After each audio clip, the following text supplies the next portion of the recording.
মানিকগঞ্জের দৌলতপুর ধামস্বর ইউনিয়নের কাকনা স্কুল মাঠে বিএনপির সহযোগী অঙ্গ সংগঠনের আয়োজনে মাদক ও চাঁদাবাজ বিরোধী মতবিনিময় সভা অনুষ্ঠিত হয়েছে। বিস্তারিত থাকছে মির্জা সেলিমের প্রতিবেদনে। অ্যাডভোকেট জসিমউদ্দিনের সভাপতিত্বে প্রধান অতিথি হিসেবে বক্তব্য রাখেন মানিকগঞ্জ ১ আসনের সংসদ সদস্য এস এ জিন্না কবির।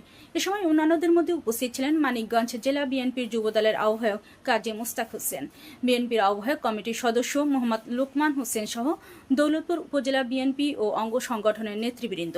সভায় মাদক ও চাঁদাবাজির বিরুদ্ধে সামাজিক প্রতিরোধ গড়ে তোলার উপর গুরুত্ব আরোপ করেন বক্তারা।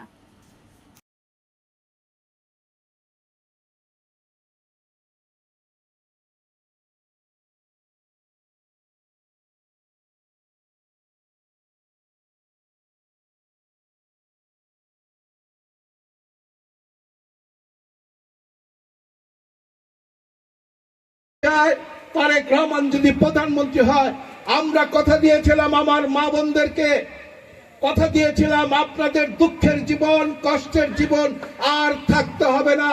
ক্ষমতায় গেলে আপনাদেরকে ফ্যামিলি কার্ড দেওয়া হবে, সেই ফ্যামিলি কার্ডের মাধ্যমে আপনাদের জীবন উন্নত জীবন হবে ইনশাল্লাহ। আগামী 2 মাস পরেই আপনারা সেই ফ্যামিলি কার্ড আপনাদের হাতে পাবেন। ইতিমধ্যে জেনেছেন, আপনারা বোধহয় জেনেছেন ফ্যামিলি কার্ডের জন্য জরিপ শুরু হয়ে গিয়েছে, হয়েছে না? আপনারা ফ্যামিলি কার্ড পাবেন। বিপ্লবী তারেক রহমান কথা দিয়েছিলেন আমার কৃষক ভাইরা যারা রয়েছেন প্রত্যেককে বিএনপি ক্ষমতায় গেলে কৃষি কার্ড দেওয়া হবে, বলেছিলাম না দেওয়া হবে? এটাও আপনারা জেনেছেন।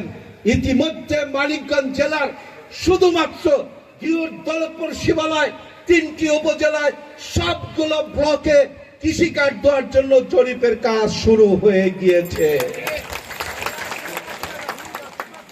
আপনারা আপনাদের কথা রেখেছেন, আমরা আমাদের কথা রেখেছি এবং রাখবো।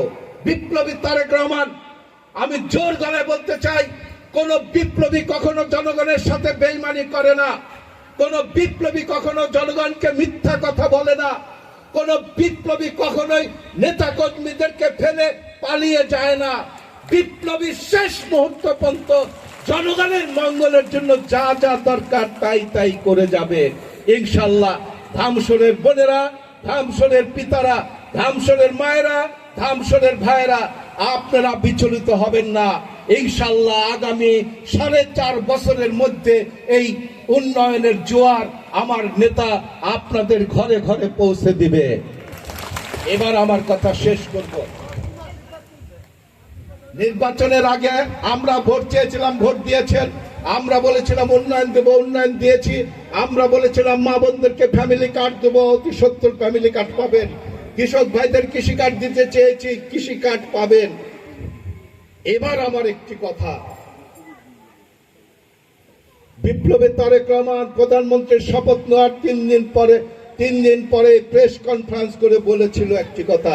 যারা টেলিভিশন দেখেন, পত্রিকা পড়েন, তারা জেনেছেন, একটা জাতিকে যদি উন্নত জাতি হিসাবে তৈরি করতে হয়, একটি দেশের গণতন্ত্রকে যদি সুদৃঢ় মজবুত করতে হয়, একটি দেশের মা বোন পিতা ভাই চাচা যারা নাগরিক, সকল নাগরিকের মাথা উঁচু করে যদি বাঁচতে হয়, তাহলে শুধুমাত্র সেই জাতির সমাজ থেকে মাদক, চাঁদাবাজ এবং দুর্নীতি মুক্ত করতে হবে সবার আগে।